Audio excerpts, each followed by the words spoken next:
Hello বন্ধুরা, good morning, welcome back to my channel. কেমন আছো তোমরা সবাই? সবাই খুব ভালো আছে, সুস্থ আছে। আমি টুকুন, খুবই সাধারণ ঘরের গৃহবধূ। আমার এই ছোট্ট চ্যানেলে তোমাদের সকলকে অনেক অনেক স্বাগত, ভালোবাসা জানিয়ে প্রতিদিনের মতো আবারও একটা নতুন ভিডিও শুরু করছি। আশা করছি তোমাদের ভীষণ ভালো লাগবে। আজ বুধবার আর এখন ঘড়ির কাঁটায় 7:30 বাজে। তো দুষ্টুটাকে রেডি করে দিয়েছি, দেখো স্কুলে যাওয়ার জন্য পুরো রেডি। আজকে ওকে আমি কি করেছি জানো, যখন ওপরে এসেছি তখন ওকে ডেকে তুলে নিয়ে এসেছি। না হলে অন্যদিন ওপরে অর্ধেক কাজ করে তারপরে নিচে গিয়ে দুষ্টুটাকে ডেকে তুলি, ওর পাপাকে ডেকে তুলি। আর ওকে রেডি করাতে করতে না দেরি হয়ে যায়। তাই জন্য আমি ঠিক করলাম যে না, আমি যাওয়ার সময় ওপরে ওকে ডেকে নিয়ে যাই, তাহলে ওপরে ওকে ড্রেসটা করিয়ে দেবো, আমি কাজ করে নেবো সেই ফাঁকে। তো দেখো পুরো রেডি, আর আমার এদিকেও অর্ধেক কাজ হয়ে গেছে।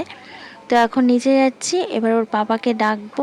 আজকে কিন্তু আমি ঠিকঠাক টাইমের ভিতরে দুষ্টটাকে রেডি করিয়ে দিতে পেরেছি। এখন 8টা বাজতে 10 মিনিট মতো বাকি। তো দুষ্টটা স্কুলে চলে গেল, পুরো একদম 8টা 5 বাজে।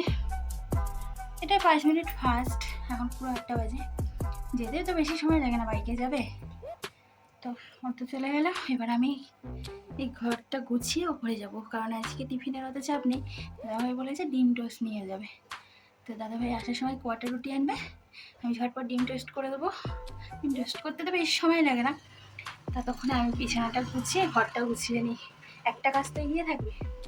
তো এইভাবেই তো কাজ করলে তাহলে আমার কাজগুলো সহজ হয়ে যাবে, তাই না? চলো।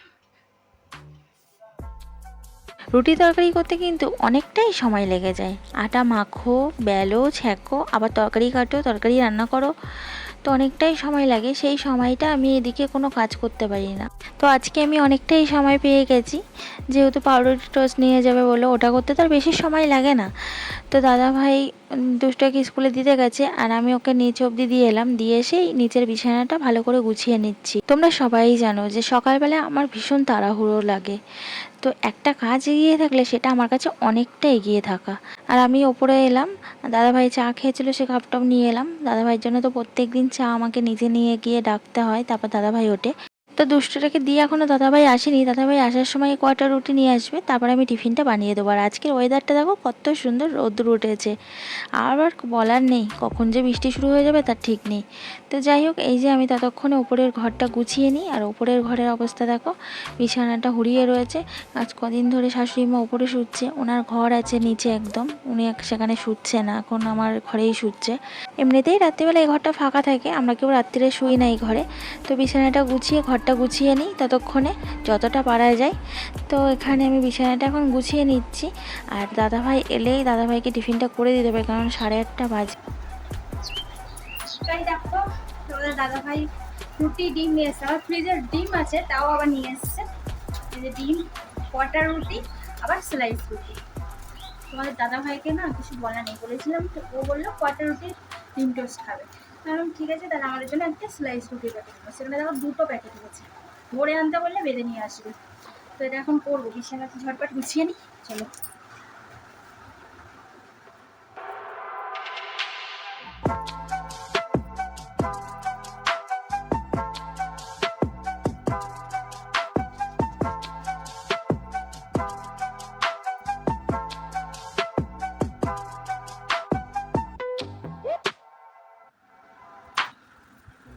আর বলো না, এই উপরের ঘরটা না খুব বালি বালি হয়, আর পাপোশটা তো বালি ঝরে ঝরে পড়ে যখন ঝাড়ি। তো কি বলো তো, মনে হয় ছাদ আর ঘর একসাথে, তো ওই ছাদে হাঁটাচলা করে আবার ঘরে আসা হয়, সে থেকে মনে হয় বালি হয় প্রচণ্ড। তো যাই হোক, ঘরটা আমি ভালো করে ঝাড় দিয়ে নিচ্ছি, আর যত ঝাড় দেবো তত বালি বেরাবে। মানে যতবার ঝাড় দেবো ততবারই যেন মনে হবে কত নোংরা বালি বালি।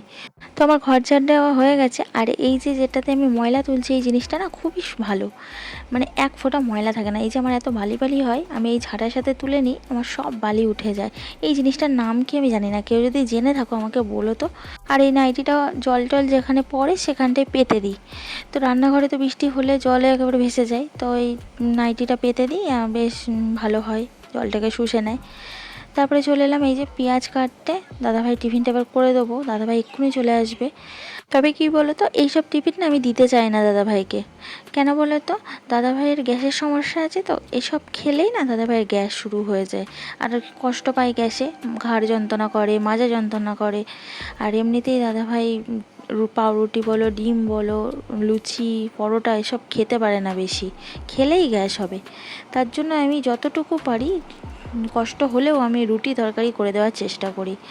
তো দাদাভাইও খেতে চায় না, সত্যি কথা বলতে। দাদাভাই একসময় দুধ চা ছাড়া খেত না, আর এখন সেই মানুষটাকে দুধ চা দিলে খেতেই চাইবে না, এতটা মানে গ্যাসের ভয়। কারণ ঘাড় মাজা যখন যন্ত্রণা করে না, দেখেছি তো কেমন কাতরায়।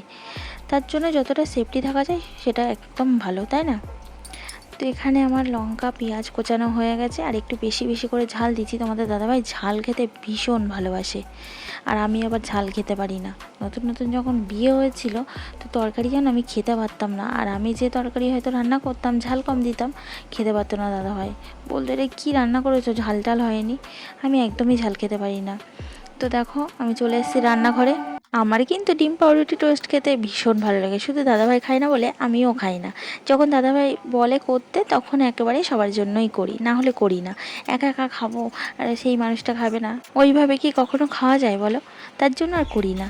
তো এই যে দাদা ভাইয়ের জন্য কোয়ার্টার রুটি ডিম টোস্ট করে দিলাম, আর এখানে এই যে স্লাইস রুটি এনে দিয়েছিল আমাদের জন্য, তো এখানে দুটো করে দিলাম দাদাভাই খেয়ে যাওয়ার জন্য। দাদাভাই ছাতু খেয়েছে, খেয়ে যাবে না, কারণ বেশি খেলে গ্যাস হবে, শুধু দুপুরবেলার জন্যই নিয়ে যাচ্ছে।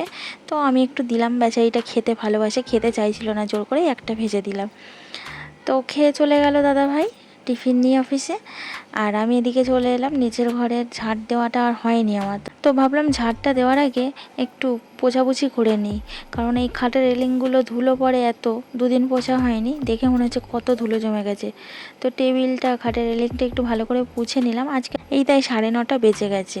যতই তাড়াতাড়ি হয়ে যাক না কেন ভাবি, ঘড়ির কাঁটার সাথে কিছুতেই দৌড়াতে পারি না, ঘড়ির কাঁটা আগে আগে দৌড়ায়। তো নিচের ঘরে ঝাঁট দিয়ে সব কাজ করে চলে এলাম আবার রান্নাঘরে। তো এখানে এবার মেয়ের জন্য টিফিন করে দিচ্ছি, স্কুলে নিয়ে যাবে। ছেলেকে করে দিয়েছি ম্যাগি টিফিন, তো বড় মশাইকে কোয়ার্টার পাউরুটি টোস্ট করে দিলাম, আবার মেয়েকে স্লাইস রুটি টোস্ট করে দিচ্ছি। মানে এক একজনের এক এক রকম সকালবেলায় উঠে যদি করতে হয় টিফিন, তাহলে কতটা ঝামেলা বলো। তো এখানে আমি এক এক করে ডিম টোস্টগুলো করে নিচ্ছি স্লাইস রুটি দিয়ে, আর ও একটা খেয়ে যাবে আর টিফিন নিয়ে যাবে। তো যদি সময় থাকে, কিছু জামা কাপড় ভেজানো আছে, তো সেই জামা কাপড়গুলো কাচাকুচি করে স্নান করে তারপরে যাব দুষ্টকে আনতে। আর যদি সময় না পাই, তাহলে সোজা নিচে যাব, গিয়ে ড্রেসটা করব, করে দুষ্টকে আনতে যাব।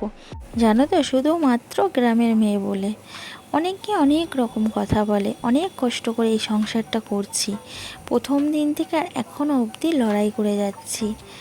তো জানি না একদিন এই সংসারের যোগ্য হয়ে উঠতে পারবো কি না, কারণ সবাই তো বলে আমি যোগ্য না এই সংসারের। কিন্তু একদিন সেই গ্রামের মেয়েটাকেই কিন্তু দেখে ওরা নিয়ে এসেছিল। গ্রামের মেয়েটা কিন্তু একা একা উড়ে জুড়ে বসেনি, তারপরেও যে তাদের সাথে কেন এমন করে বুঝতে পারি না। পরের মেয়েরা কি নিজের মেয়ে হতে পারে না কখনো? পরের মেয়েরা কি মেয়ে না? সব সময় তাদের দোষ গুণ ধরার জন্য, দেখার জন্য বসে থাকে। কেন বলো তো? পরের মেয়েকে নিজের মেয়ে ভাবলে কি হবে? জানি না, ভগবানই জানে। শুধু ভগবানকে আমি বলি যে আমাকে কষ্ট দিচ্ছ, দাও, সেরকম কষ্ট সহ্য করার ক্ষমতা শক্তিও দিও। তো যাই হোক, দেখো দুষ্টকে আনতে গেছিলাম, সবে মাত্র অর্ধেক রাস্তা গেছি আর ঝমঝমিয়ে বৃষ্টি চলে এসছে, আর একটাই ছাতা, তো সেটা মেয়েকে দিয়ে দিয়েছিলাম স্কুলে যাওয়ার জন্য। এবার পুরো ভিজে গেছি, একটা শেডের তলায় দাঁড়ালাম, তো এত জোরে বৃষ্টি এলো যে মানে ছিটে এসে এসে ভিজে গেলাম। তারপরে একটু বৃষ্টি থামলে তারপর দুষ্টকে নিয়ে টোটো ধরে বাড়ি এলাম। আর আমার মেয়েও যেতে পারিনি, ছাতা নিয়েও কোনো লাভ নেই, ও পুরো ভিজে গেছে। তারপর ওকে বললাম বাড়ি চল, যেতে হবে না, বায়না করছিল না যাই। আমি বলছি পুরো ভিজে গেছি, সেই ভিজে অবস্থায় কি তুই 4:30 পর্যন্ত থাকবি স্কুলে? তুই বাড়ি চল, শরীর খারাপ হয়ে যাবে। তারপর আবার বলে বাড়ি নিয়ে এলাম। বাড়ি এসে জামা কাপড় কাচাকুচি করে স্নান করলাম, দুষ্টাকে স্নান করিয়ে ছাদে এসে জামা কাপড়গুলো মেলে দিলাম। দিয়ে চলে এলাম রান্নাঘরে। আর এদিকে দেখো আমি ভাত বসিয়ে দিয়েছি। তো ভাতের মধ্যে কটা আলু দিয়ে দেবো, কারণ এতটাই মাথা যন্ত্রণা করছে আমার, না ভালো লাগছে না।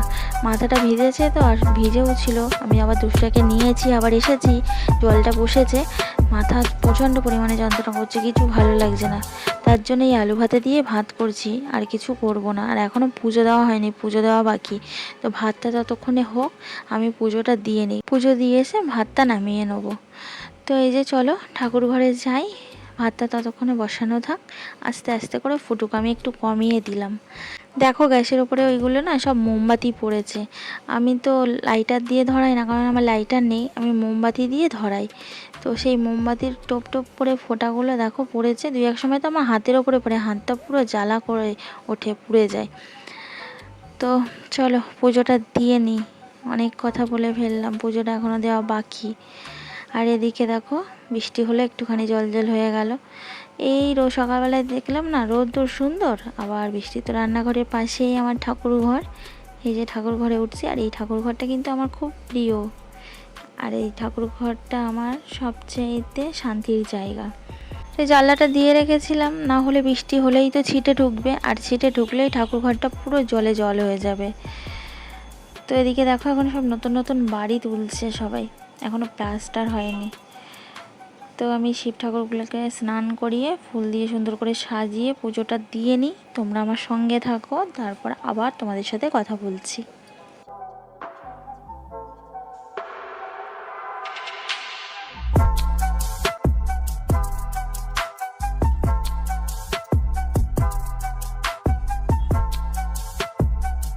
তো এই দেখো বন্ধুরা, আমার পুজো দেওয়া কমপ্লিট হয়ে গেছে। এবার আমি যাব, গিয়ে দেখবো ভাতটার কি অবস্থা। তো দেখো আমি একটু পরে আবার আসবো, এসে ঠাকুরের থালা বাসনগুলো তুলবো, তুলে ঠাকুরের জায়গাটা পুছে নেবো। প্রদীপটা জ্বলুক। চলো আমি ততক্ষণে গিয়ে দেখি আমার ভাতটার কি অবস্থা। ভাতটা বসিয়ে দিয়ে পুজো দিতে এসেছিলাম।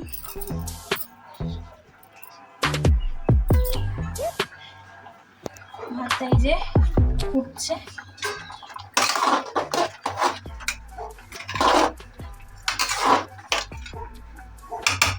হয়ে গেছে, আর একটুখানি ফুটবে।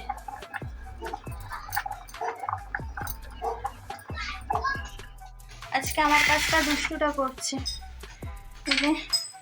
থালা বাসনগুলো তুলে নিচ্ছে, এবার আমি পুছে নেবো। ভালো লাগছে না, তা ওকে বললাম, ও বললো আমি তুলে দিচ্ছি। তো দেখো কি সুন্দর কাজ করে দিচ্ছে আমার দুষ্টুটা। কালকে চুল কেটে এসছে, তোমরা বলবে ওর কেমন লাগছে, চুল কাটাটা কেমন হয়েছে, তাই তো বলবো।